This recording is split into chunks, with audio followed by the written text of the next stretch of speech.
Now, and thank you, by the way, Mick, for affirming that I am not crazy. I do appreciate that. That's good. I'm going to take that to the bank. But I want to move on then to, some of this other stuff coming out of Washington. And from a distance, from here in Australia, a lot of these debt ceiling negotiations have been going on. They look a bit arcane and a bit odd and like, well, why can't they get it together? But I want to ask you this. Does Kevin McCarthy, the Speaker, have a problem here because the debt ceiling bill has been passed with more Democrat than Republican support? Is there an issue for the Republicans now on Capitol Hill? No, not really. I think if anything, and this is going to sound bizarre, but I've talked to 24 members of Congress in the last 24 hours. Kevin's position is actually stronger, mostly because of the way he ran this process. Keep in mind, previous speakers, most specifically John Boehner, who I helped run off when I was in Congress, were very, very top down. They walk into a meeting and say, here's what I wrote, take it or leave it. If you vote against it, you're a bad Republican and I'm kicking you off your committees. Kevin McCarthy is a very ground up type of leader. He spent 2.5 hours 2 nights ago walking through the bill line by line with the members of Congress. That's never happened in my adult lifetime. Leaders just don't do that. Information is currency in Washington, D.C. It's power, and people don't share information willingly most of the time. Kevin McCarthy did. Yeah, there's going to be some folks on the far right that are really upset with anything that McCarthy did because they just don't like this deal.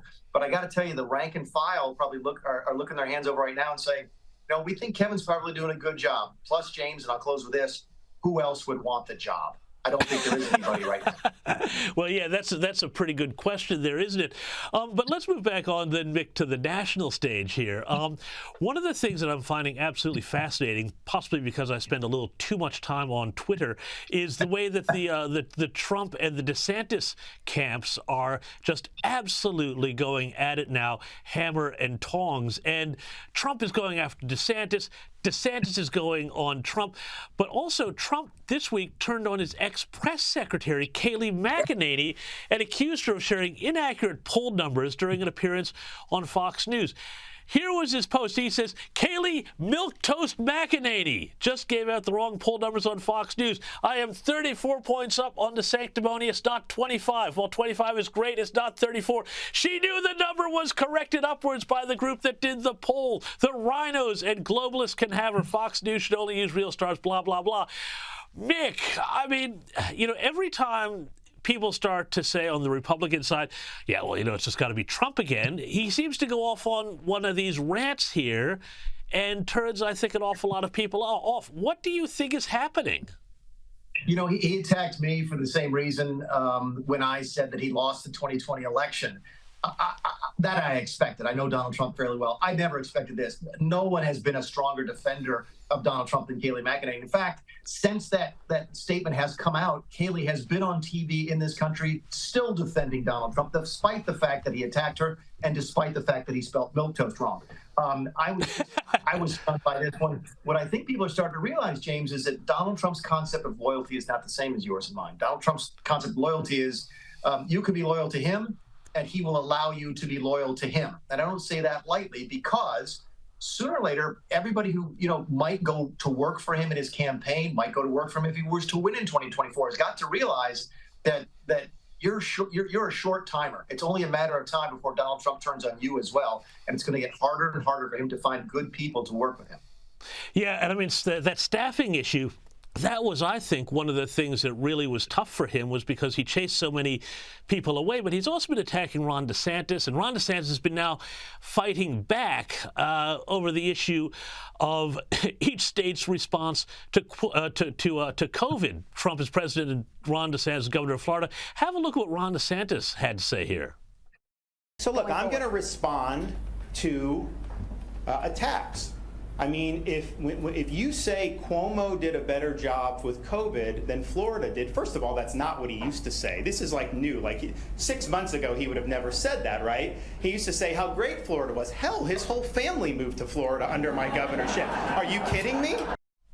Mick, this comes after Donald Trump said that New York did a better job than Florida, essentially, on COVID, which I don't think anybody believes.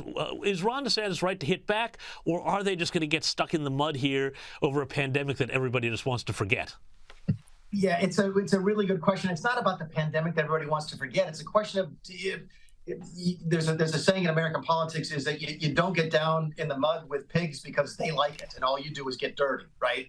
And you have to ask yourself, is Ron DeSantis doing the right thing by sort of going toe to toe with Donald Trump? I happen to think he's not. I think his better play would be to say, I'm the same policies as Donald Trump without the baggage. I'm Donald Trump without the porn star hush money payments. Okay, you can poke him without trying to punch him in the face. Keep in mind, there's rumor here that Chris Christie is going to announce for president next week. I'm actually in New York City as we're doing this, and I'm meeting with Chris Christie tomorrow. And I fully expect Chris Christie to be the person who comes out slugging at Donald Trump, which means that Ron DeSantis doesn't really need to do it if he wants to. He's going down this path. It'll be curious to see if it's what the voters in Iowa and New Hampshire, those two early states, like. I don't think it's the right thing for Ron to do, but I'm not running for president. He is, and the proof will be in the pudding. Finally, Mick, let's bring it back to where we started. Joe Biden and his run for re-election, assuming he does, as we talked about.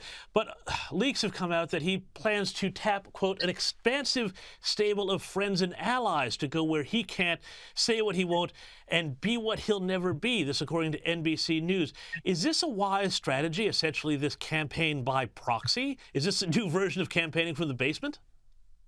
Yeah, he doesn't have a choice, because that's right. Keep in mind, and you're absolutely right, the campaign for the basement is the right analogy. You had an excuse to do that in 2020 because of COVID. People did not consider it to be unusual. In fact, many people considered it to be safe. So you had the cover of the pandemic to explain why you were in your basement. Literally, by the way, that's not just throwing away terms. He actually sat in his basement and campaigned from there. He can't do that anymore. And the Democrats know it. And he's never been a good campaigner anyway. The man is a gaffe machine. And that's not just because he's getting older. He's been a gaffe machine since he was in his 40s. So no, this is going to be a problem. You can't campaign by surrogates, especially in some of these smaller swing states. Okay, states like Wisconsin, states like Iowa. Those are folks who want to see the candidate in person, shake the hands, look them in the eye. They take their responsibility as voters very seriously in those states. And if you aren't there pressing the flesh, you will pay a price for it electorally. So no, it's a very, very dangerous thing for the Democrats to do. But given Biden's physical limitations, I'm not sure they have a choice. Mick Mulvaney, thank you so much for your insights as always, and we'll speak next week. Now, we've got a lot more U.S. report to come, including Don Jr. But first, a little bit more of Joe Biden doing his Grandpa Simpson routine at the Air Force Academy.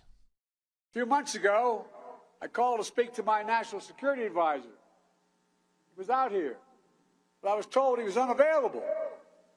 Turns out, First Andrew Deaver had him out doing loops and barrel rolls on a glider.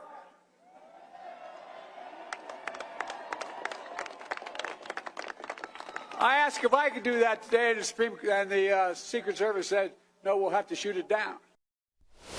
What's he talking about? I got no idea.